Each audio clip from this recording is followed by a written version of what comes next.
Je fais cette vidéo pour parler aujourd'hui des billets magiques. Beaucoup de gens ont eu à me poser la question très régulièrement. Est-ce que les billets magiques existent? Je réponds oui, ça existe. Ça fait partie des rares secrets africains. On ne le dit pas à tout le monde. Ce sont même des choses qui ne se disent même pas à haute voix. Les billets magiques existent. Il s'agit de quoi? Il s'agit d'un billet travaillé pour vider les caisses des boutiques, les caisses des magasins, les caisses des grands magasins. Mais ça ne se fait pas avec les banques, c'est interdit. Parce que les banques sont protégées. On ne l'utilise pas pour aller faire des dépôts dans les banques, croyant que ça va vider les caisses de la banque. Non, c'est que ça sera bloqué. C'est pour faire des achats dans des grands magasins, dans des boutiques. Mais assurez-vous qu'au moment de faire les achats, que la caisse est vraiment fournie. Parce que vous n'allez pas dépenser beaucoup d'argent pour fabriquer ce billet. Je dis bien dépenser beaucoup d'argent pour la fabrication de ce billet magique qui vide les caisses pour aller soutirer des petites sommes qui ne peuvent même pas, qui ne suffisent à rien par rapport aux dépenses faites pour la réalisation de ce billet. Ça se fait soit avec un billet de 10 000 francs, soit avec un billet de 5 000 francs. Quand c'est travaillé, vous partez faire vos achats et quelques temps après, lorsque le boutiquier met cet argent dans sa caisse, quelques temps après, ça soutire tout ce qu'il y a comme argent, billets de banque, et ça va se retrouver dans un endroit qui a été aménagé pour cela, dans votre maison ou bien dans votre voiture, un endroit qui a été aménagé pour ça. Je vais vous raconter une anecdote. Il y avait à l'époque lointaine un monsieur très célèbre au Cameroun. Il était artiste musicien. Il était en même temps marabout, donc docteur traditionnel. Et il était très remarqué parce qu'il avait beaucoup de femmes. Beaucoup de femmes. Et il fallait nourrir ces femmes. Et étant très compliqué pour lui, il s'est fait fabriquer un billet magique. Un jour, il part faire des achats dans une boutique. Il était bien connu. Et il avait tendu un billet de 10 000 francs. Il a fait un achat, il a acheté quelque chose. Il a donné un remboursement. Il est parti. Et maintenant, quelques minutes après, quelqu'un lui aussi fait un achat dans la même boutique. Il fallait le rembourser. Le boutiquier tire sa caisse comme ça. Il voit la caisse est totalement vide. Il dit merde, je n'ai même pas fait d'achat. Où est parti l'argent qui était ici là? Et surtout que tous les billets ont disparu. C'est là où on s'est rappelé que c'est telle personne, c'est telle célébrité qui est passée ici, c'était lui l'avant-dernier client. Comment? Donc il a fait des choses comme ça.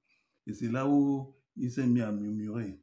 Il raconte que oh, telle personne est passée ici là. Est-ce que vous savez qu'il a un billet magique pour soutirer l'argent dans la caisse? Bon, l'épisode a été passé comme ça. Donc, c'est pour dire que ce billet existe. On fait des achats dans des boutiques, dans des shops, dans des grands magasins.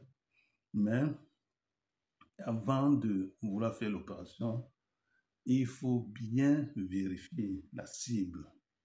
Vous calculez une heure de pointe. Parce qu'il ne faut pas commencer tôt le matin, les caisses sont vides. Il ne faut pas le faire quand vous voyez qu'il n'y a pas assez de clientèle. Faites-le quand vous savez que non, cette fois-ci, il y a eu une bonne recette dans cette boutique, dans ce magasin.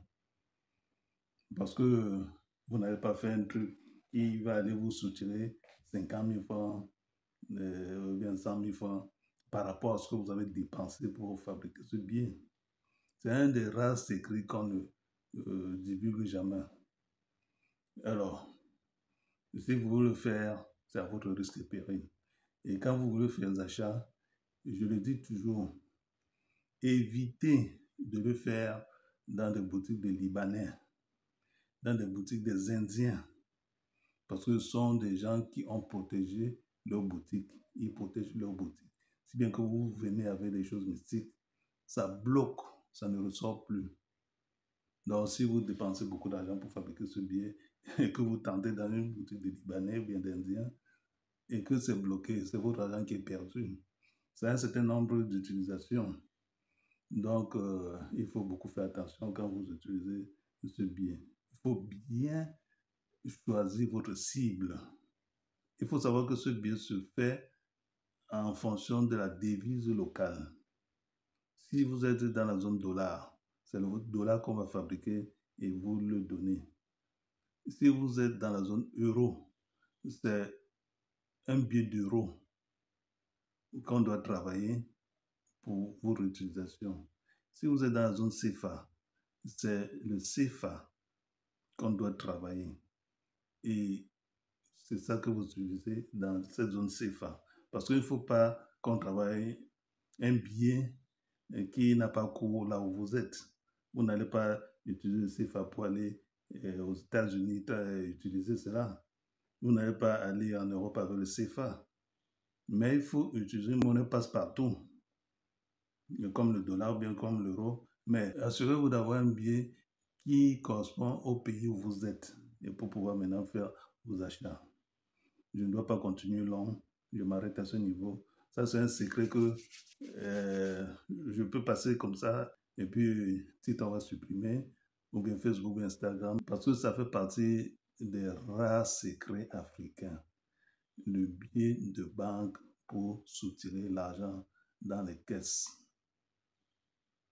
Moi, je le dis comme ça, hein. Moi, je ne vous conseille pas de le faire parce que ça, je fais plutôt des révélations.